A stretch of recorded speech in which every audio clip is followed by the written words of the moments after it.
নয়, দাওয়াতের কাজ করতে গেলে যে সিফাত, যে গুণগুলো প্রয়োজন, সেই গুণ অর্জন করার মেহনতের নাম হলো তাওহীদ। ভালো করে বুঝুন কি বলছেন, কে বলছেন? বড়া ইলিয়াস আহমদুল্লাহ রায়, আমার সঙ্গে কথা বলুন, বুঝতে হবে।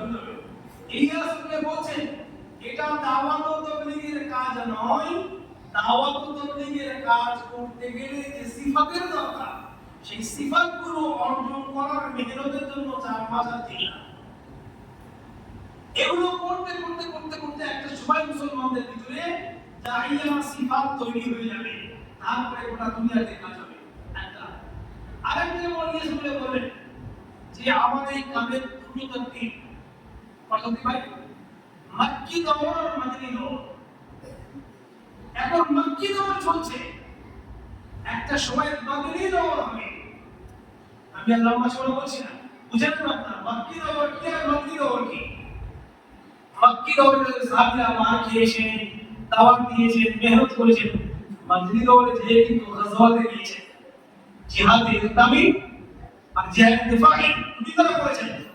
তো ইলিয়াস বলছেন এই কামের দুটো দৌর, প্রথম দৌর হলো মক্কি দৌর, যা চলছে। কাম যখন যে জায়গায় পৌঁছবে তখন মদনী দৌর শুরু হবে, তখন কাম আর পূর্ণাঙ্গ ইসলামকে নিয়ে হবে। এবারে যখন আরেকটা কথা বলে দিই আপনাদেরকে, কাজ বুঝতে সুবিধা হবে, দাওয়াত ও কাজের আহমিয়তটা বুঝুন। আপনারা অনেকে সাক্ষাৎ করেছে, বড় মজুর সাহেব লিখেছে, বড় মজুর সাহেবের সঙ্গে আমার অনেক সাক্ষাৎ আছে, মানে আপনার সাথে বিশাল আপনাদের সঙ্গে আমার সাক্ষাৎ আছে, আব্দুল ওয়াহাব সাহেব পাকিস্তানের সঙ্গে আমার সাক্ষাৎ আছে। তো মাওলানা মঞ্জুর নোমানী সাহেব